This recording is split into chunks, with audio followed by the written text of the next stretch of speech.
The title of the chapter is Sanji versus Queen. The name of the geisha that Sanji appears to have attacked is Osome. She is looking for his pet, a mouse named Chuji. So in chapter 1031, after Sanji was starting to have like that existential crisis about the power-up that he may or may not be getting or whatever's going on with his sudden surge in power, and he was apparently running along in deep thought, and he came across this Osome geisha character like in Sanji's path of running, and she was like, no, I'm not Kaido's henchman or whatever. And then Sanji's like, please let me go. And then there's like a cut in the panels and it looks like Sanji like ran her over or moved her out of the way or hit her or something, but I'm sure that's not actually what happened. It's just meant to look that way. But he says, and the next moment she had been knocked through the air and was bleeding badly. And at this point Sanji is like even convinced himself that he did this because he like blacked out or something. Also guys, I just uploaded a massive One Piece history theory video. If you've seen Uteron's Enies Lobby theory video, then I think you're gonna like this one. I'm sure there's at least one thing in that video that you'll find pretty interesting. I'll put the link in the description, and it took me like 18 hours to make that video, so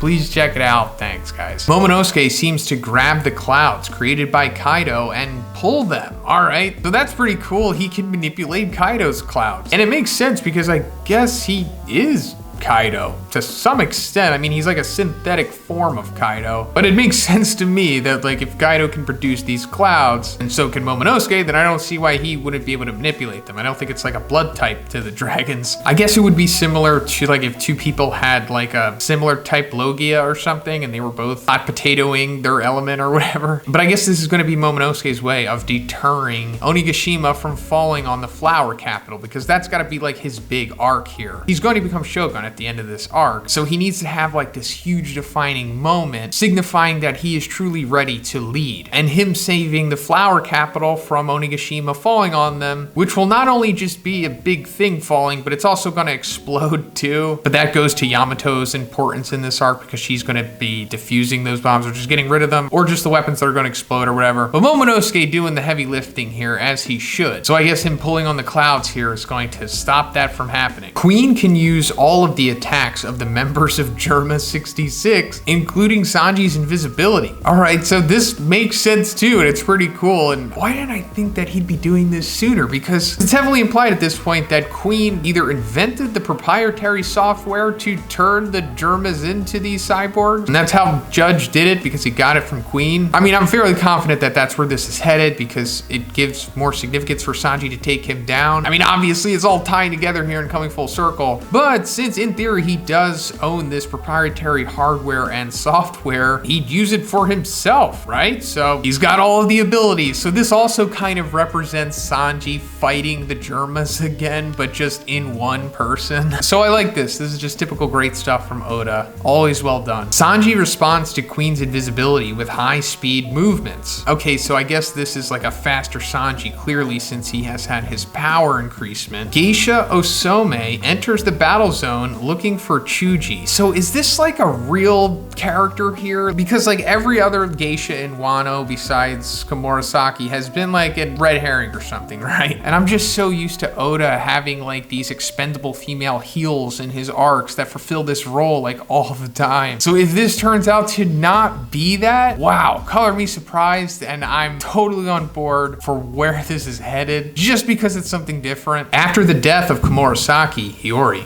Osome was for Queen his favorite geisha. Queen tried to hire her services many times, but it seems that Osome did not accept. Now Queen attacks her by taking advantage of his invisibility. Okay, so this took a weird turn. And also, if anybody had any preconceived notions of what Queen may or may not like, I'm sure this is surprising to you, if you know what I mean. But this is essentially like Absalom and Nami all over again, right? For sure, one of the most problematic scenes in the series. Sanji uses a combination of strength plus high speed plus exoskeleton plus hockey with weapon traits to create a powerful fire attack. Wait, so exoskeleton is like a canon thing now? Or is Sanji just this hard in denial that he's just incorporating exoskeleton into his battle cries now? The name of the attack is demonic wind? Sanji then strings together a series of attacks and ends with one called Beef Burst.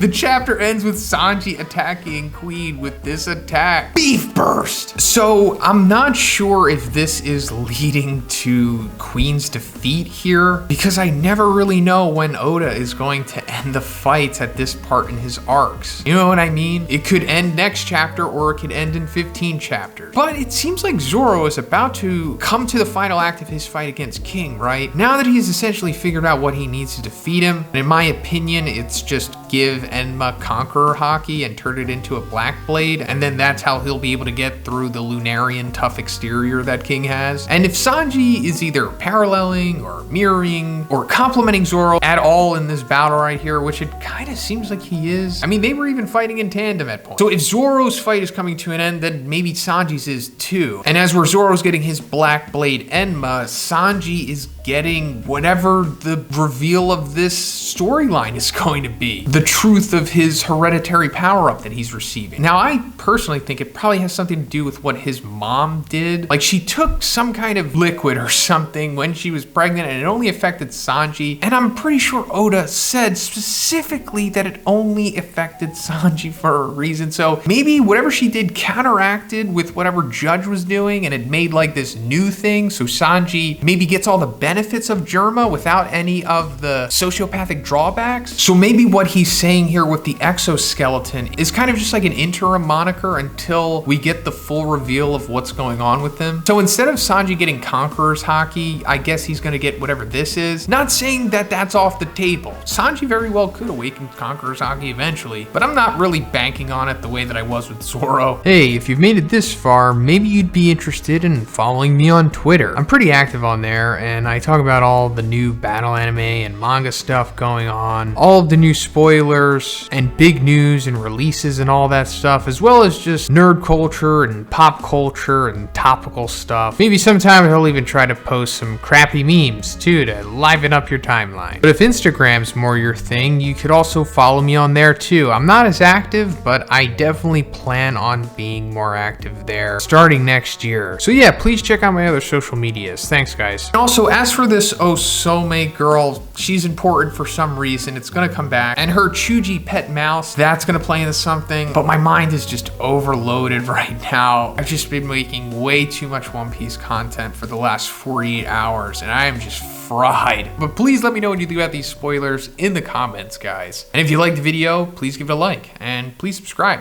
if you haven't already. Have a great day. I'll see you in the next one.